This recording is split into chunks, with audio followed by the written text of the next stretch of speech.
Equities follow credit. Generally, my colleagues on the fixed income side have a more reliable interpretation of the macroeconomic world than equity investors. But today the yield curve is still positively sloped, and it's not consistent with an imminent recession.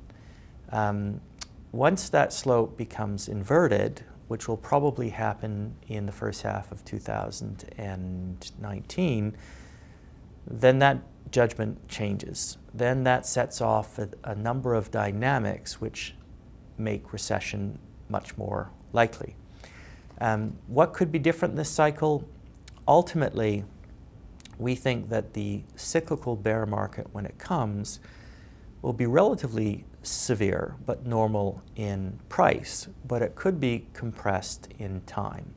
In other words, it could all unfold pretty quickly.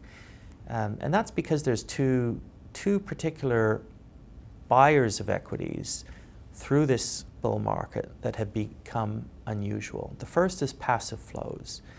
Passive flows are momentum driven, and they operate under the illusion that the liquidity will be there to allow them to execute their strategy when the trend changes. And I'm not convinced that's the case. I think that there's an authentic correction to unfold when passive finally sells, in part because I don't think the liquidity will be there. The other key leg of support for the bull market has been the corporate buybacks. And those corporate buybacks are heavily dependent on the health of the corporate bond market.